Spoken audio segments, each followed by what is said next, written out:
Тук при мен вече са дизайнерът на кучешки дрехи Гергана Янакиева.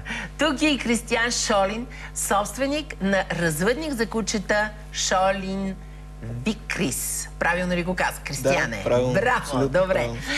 Тук са и Силвия и Михаела, заедно с техните кученца. Какви са? Ще всяка от вас да ми каже. Моето куче е дългокосместо чихуахуа и се казва Чери. Добре, и? Това е Джак Ръсел Териер, той се казва Иржи. И тук е и Розалия, която помага, разбрах в работата във вашето студио, нали, за модните дрехи, която също е с две страхотни кученци. И двете ли са чихуахуа? Да, и двете са чихуахуа. Ама те са с различни, виж, едното е с по-дълги косми, другото не. И най-вече е пълно тук с дрехи. Защо, първо ми кажи, се захвана с такъв бизнес, с такава професия, дизайнер на кучешки дрехи? Ами не се захванах от начало като професия. Аз 34 години съм библиотекарка. Да? До преди една година. Започнах да правя дрехи, защото на майка ми хинчето претърпя операция и трябваше нещо да се сложи върху него. Никога не бях виждала дрежки. Какво значи да се сложи? Ами това значи, че трябваше да бъде облечено, защото му правиха операция на корема. По здравословни причини. Зимата беше, трябваше някаква дреха да се сложи. Взели му мерки? Това беше 83-та година. Да. Не бях виждала и направих някаква дреха, която сега от моя гледна точка е много смешна, но много трогателно. Вече, знайки тънкостите в занаята. Да, от тази позиция сега. Да спасихме животното. Искаш да кажеш, че всъщност много хора купуват дрехи на техните домашни любимци по здравословни причини. Да, по здравословни причини има породи, които се нуждаят от дрехи. Има голи кучета, голо китайско куче. Шила съм дрехи и за котка, която е свинкс. Това е котка, която няма... Много е страшно. И изискването... Никаква козина. Изискването беше да има и лапичките покритие. Защото измръзваха и лапичките в къща. Значи това не е шега, което тук сте донесли тези обувки, защото имаме и обувки кучешки за различни големини кучета. Това по някой път се налага кучетата да бъдат обути с обувки. Налага се и аз имам зоомагазин и заредих обувки заради едно куче, Шарпай, което има генетично заболяване на кожата и му се разраняват лапичките през зимата. И просто трябва да бъде обут. Да. А как се чувстват, не са ми казали до сега. Какъв е пазар на тези аксесуари и кучешки дрехи в България? Търсят ли се? Защото ще ти кажа честно, Гергана, когато се готвихме за това предаване, нали, когато четях информацията и гледах снимките, какви дрехи и какви неща се правят за кучета, да ги кажа, се притесних, че хората, които ни гледат, че кажат, ние нямаме какво да ядем, вие ни говорите за кучешки дрехи. Глезотия ли е това? Марта, това, което казваш, ми се случи на първото предаване, което направихме с Роси Кирилова. Когато течеше предаването, една възрастна жена ми се обади и каза, ние нямаме какво да ядеме, вие се занимавате с глупости. Първо, не взимам хляба на никой. Който желае, може да си купи. Да.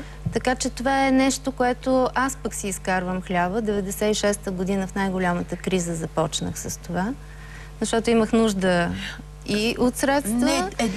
Това е една ниша, която в момента... Има го по света, има такива магазини. Знам, но въпросът е, че ти ми обясни друго, че има здравословни причини, поради които е необходимо или да бъдат обути, или да бъдат облечени. Аз от моя малък опит с кучетата знам, че когато се разгонят женските кучета, е хубаво да им се слагат гащички. Това е най-малкото. Сега извинявам се, обаче след това видео думите за глезотия изобщо не вървят, след като чухме 915 хиляди паунда, че може да струва едно куче. Може. Ужасни цени. Кристиан, ти знаеш ли ги всичките тези новини? Ами да, ние следиме информацията, по принцип интересуваме се. От колко време е вашия развъдник? Нашия развъдник е от 2004 година. Колко кучета са се родили там до сега? Чихуахуа?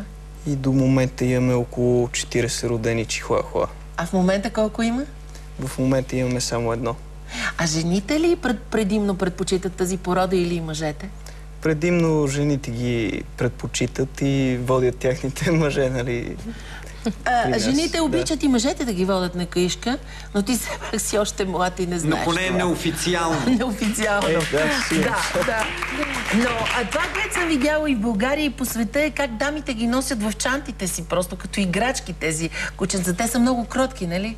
Да, имаме дори една жена, която си го слага между бюста, и кой не би искал се разхожда да по витушка, така. Оператора на четвърта мечта да е точно в това мястото на това кученце. Сега, ако можете да започнем да показваме как се обличат дрехите и през това време да ми казваш и ти, Гергана, кое куче ще обличаме?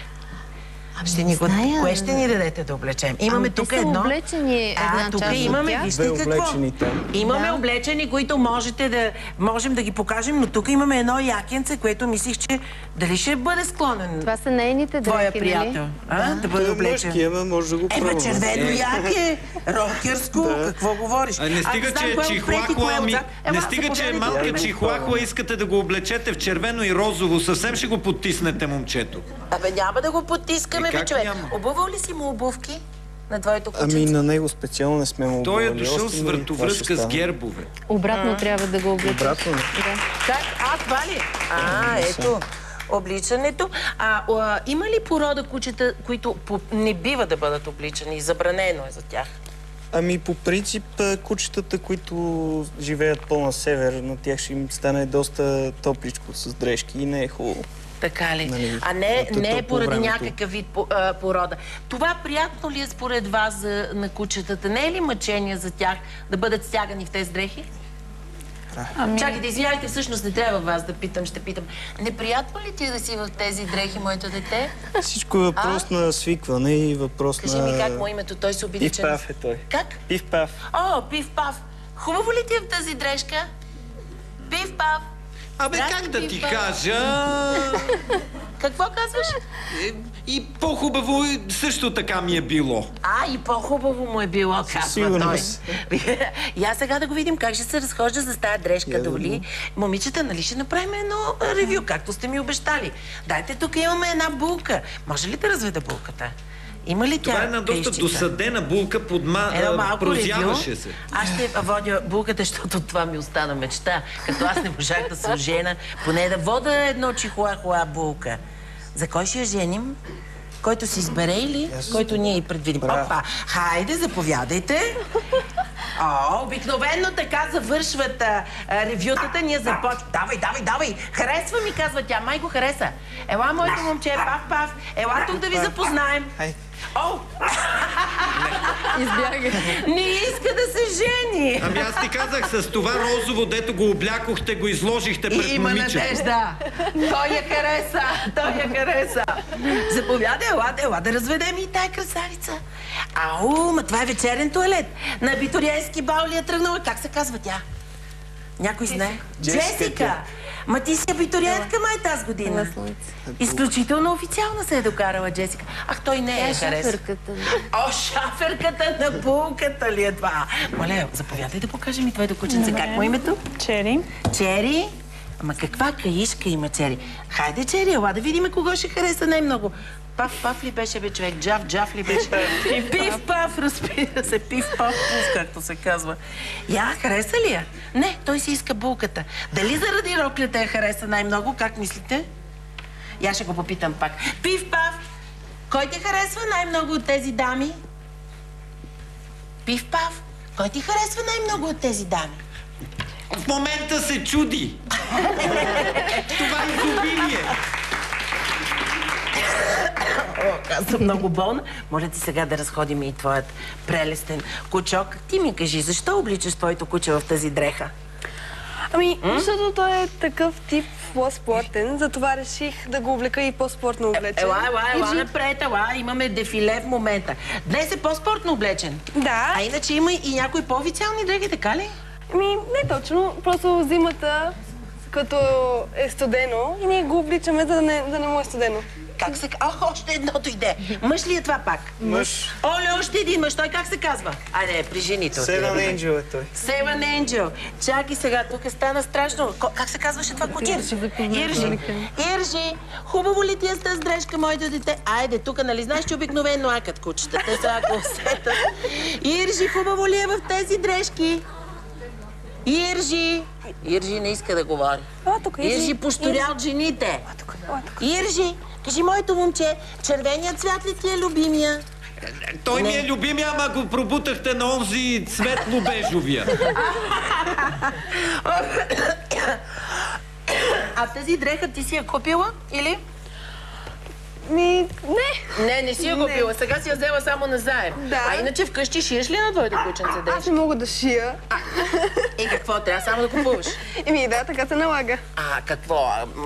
Аз като бях малка си шиех на моите кукли дрехи. Това не е ли същото? Да шиеш все едно на куклите дрехи? Аз не ме е била много с иглите и с тези неща.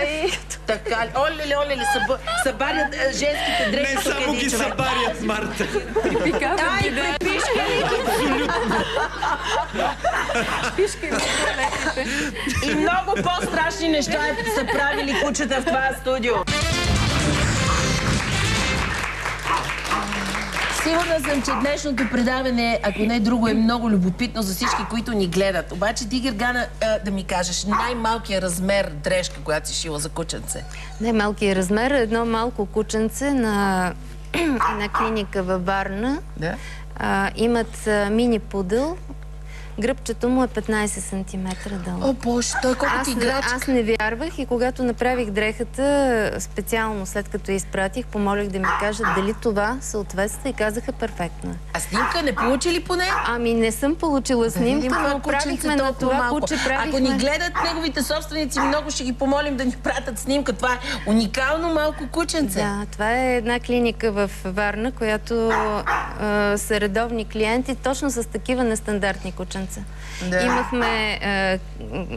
Правихме една тениска, която беше същия размер. Анцук сме правили, който е толкова голям, с качулка, която се прикачва. Това е за джогинг, нали? Това е най-трудното нещо, което съм правила. Анцук за кучета. Анцук за кучета беше...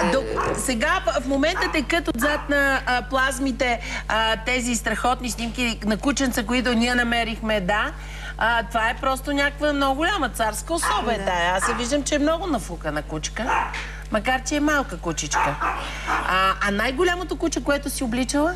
Ами, обличала съм бобтейл, обличала съм английски дог, ризеншнауцери. На по-малките по-трудно ли се шият дрехите или на по-големи? Ами, общо взето на малките майче най-трудно се шие. На големите също се шие трудно. Значи за голямо куче, за да стане добре дреха, трябва да има няколко проби. Добре, това, което четах, че шиете и се продават изобщо и по света и у нас пижами за кучета.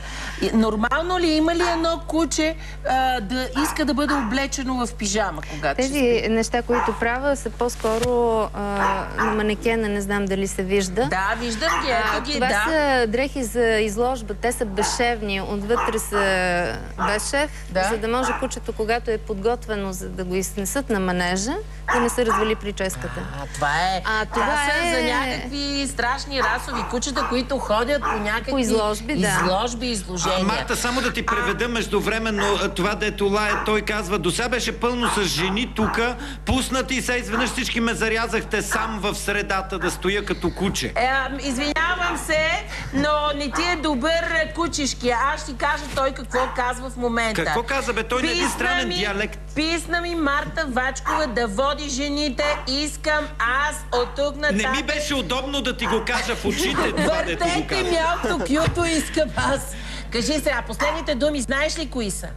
Благодаря ви много за това, че бяхте днес мои гости. Денят е пред вас, каза кучето. Не, това е накрая денят е пред вас. Кажи, до тук бяхме с кучешката мода. След малко ще продължим с специалния ни гост днес, писателят Любомир Милчев Денди. А сега вижте как може да участвате в поредицата ни нестандартните лечители и феномени. Довиждане от името на цялата ни кучешка компания. Благодаря. Мерси за това гостуване. Благодаря ви. Мерси.